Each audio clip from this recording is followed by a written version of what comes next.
Welcome back. A deadly tornado outbreak killing 4 people and injuring at least 100 others in Oklahoma over the weekend. Multiple large twisters destroying homes and businesses, leaving more than 20,000 residents without power this morning. Joining me now is Oklahoma Senator Markwayne Mullin. He's a member of the Senate Armed Services and Environment and Public Works Committees. Senator, thanks very much for being here this morning. Our hearts go out to you and your constituents in Oklahoma. You've been on the ground there responding to this devastation. How's the recovering effort going? What can you tell us?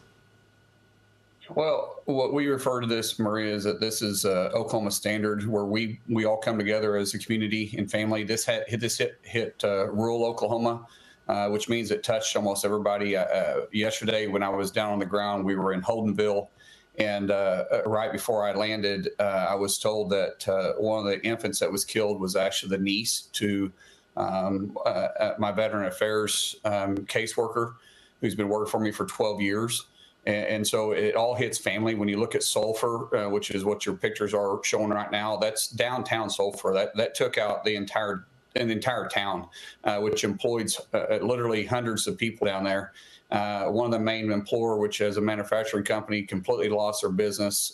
There was a bar down there that had over 30 patrons in it. The roof collapsed on them. It's amazing that all but one made it out alive.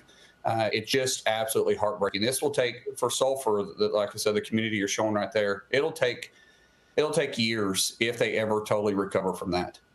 Oh, my goodness. How devastating. And I'm so sorry to hear about your staff member and the niece of your staff member having perished, an infant. God, we pray for that infant killed by the Oklahoma tornado. Right. What are your thoughts on how this happened and what, I mean, you don't know even where to begin. What are the next steps for people? Well, in Oklahoma, we're used to dealing with tornadoes. And when I say the Oklahoma standard, we all come together and we all pray together. We all help together. You know, yesterday when I was going through there and driving all across the area, once we got to the damaged spot, we had families, friends, church groups, everybody out there working together, cleaning debris. So the first thing is you got to clean up. The second thing is we got to organize between the Oklahoma Emergency Management and FEMA, see which part is federal, see which part is Oklahoma, and then working and coordinating with our insurance companies. Today we're setting up like a one-stop shop in each area that was hit, where residents can come together and get supplies, but also get the information to get the paperwork filled out. We're pretty good about this, but at the same time, you'll see, when I was in Sulphur yesterday, for instance, there was a group of people that had gathered around a building, and they were just holding hands, bowed their head, and just started praying.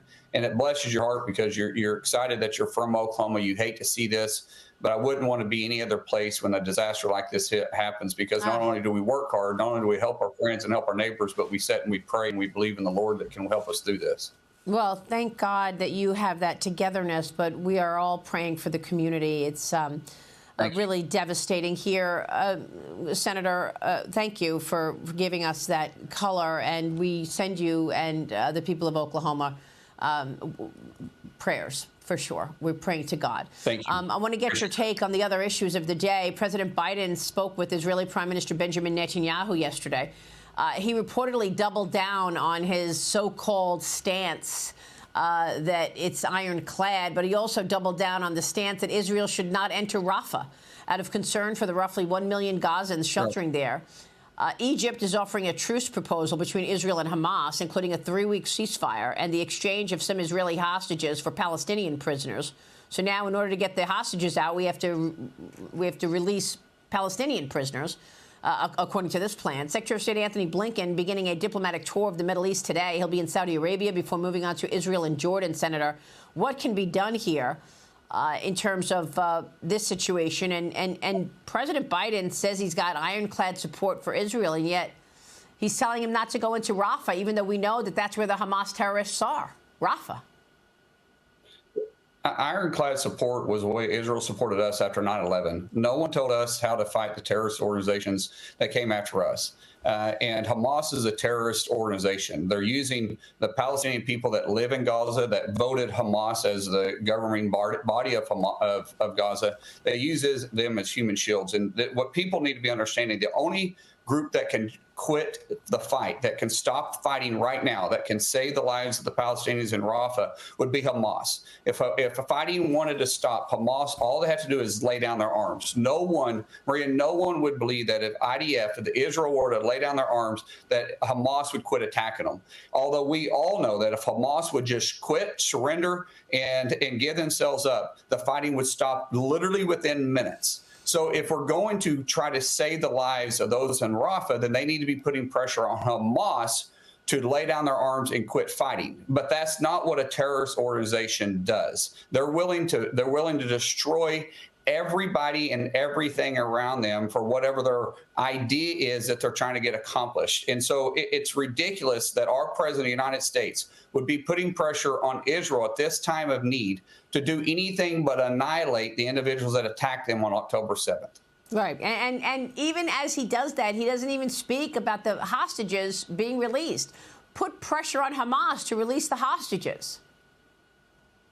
Yeah, the idea that the hostages are going to all be released is honestly a wishful thinking, because it's the only bargaining chip that Hamas has. Right. And so, yes, they need to release some. And everyone they release is great, but they're going to continue to use the hostages there for human shields and as a bargaining chip to try to reorganize. When this ceasefire happens, all they're going to do is reorganize again. And they say, well, how can they do that? Because they're all blocked in Rafah. No, they're not. When we started delivering aid through airdrops or through transportation on water, we started seeing the aid packages immediately show up in Egypt and on the black market that Hamas was selling.